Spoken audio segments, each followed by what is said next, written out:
ఇప్పటికిప్పుడు నా పేరు మీద ఒక పాట కైగట్టి పాడగలుగుతావా? రాస్తా. పాడగలుగుతావా ఇప్పటికిప్పుడు? పాడతా. క్రాంతి గదా అన్న. ఖచ్చితంగా పాడతానమాట. అదిగదిగో అరే అదిగదిగో చెల్ అదిగదిగో కదందొక్కి గదిలినాడు జూడే క్రాంతి అన్న జూడే కేఆర్ టీవీలోన యాంకరోయమ్మో యాంకరోయమ్మ అదిగదిగో అరరే అదిగదిగో చెల్ అదిగదిగో క్రాంతన్న కదం దొక్కినాడే అమ్మలారలేండి దగా పడ్డ బతుకులాకు అన్నయ్యొస్తుండే చెల్లెరాలలేండి బడుగు బలగంలోన పెద్దన్న పేరు దిక్కు కేఆర్ టీవీలోన అన్న చూడమ్మా చల్ అదిగదిగో అరరే అదిగదిగో చల్ అదిగదిగో కేఆర్ టీవీ క్రాంతన్నో జేజేలు బలికే వందనాలు బలుకుతూ పాట వాడి నన్నో ఆలకించవన్నా.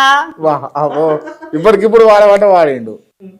Yeah really fantastic. అసలు అంటే ఇంత నాలెడ్జ్, స్కిల్, టాలెంట్ నాకైతే ఏం చెప్పాలనో కూడా అర్థమవుతలేదు. బాధ అవుతుంది కాకపోతే లోపల ఇట్లాంటి వ్యక్తిని ట్రోల్ చేసింది అని చెప్పేసి గుర్తొచ్చినప్పుడల్లా. అదే ట్రోల్ చేసినా కూడా బాధపడలే, కానీ సమాజంలో ఎన్నో జరుగుతున్నాయి కదా, వాటి మీద ఎందుకు ట్రోల్ చేయట్లేదు? ఇప్పుడు రీసెంట్గా ఒక భర్తను చంపిన వైష్ణవి అనే అమ్మాయి ఉన్నది, ఇప్పటి వరకు వాళ్ళకి న్యాయమే జరగలేదని మనం చూసుకుంటా ఉన్నాం. అంతే. ఇప్పుడు జనాలకు కూడా పబ్లిక్ కావాల్సింది ఏంది అని అంటే ఈ ఎంటర్టైన్మెంట్ విషయాల మీద ఫోకస్ చేయడము, దాన్ని టార్గెట్ చేస్తూ ఉండడం, కానీ అసలైన ఇష్యూలను ఎవరు పట్టించుకోరు, ఎవరు కాన్సన్ట్రేషన్ కూడా చేయరు, అంత టైం దానికి కూడా ఇయ్యరు.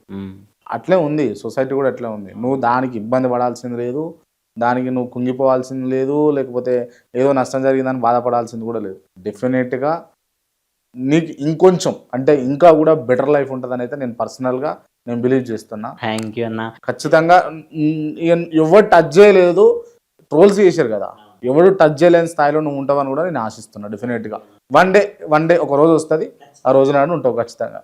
థ్యాంక్ యూ అన్న.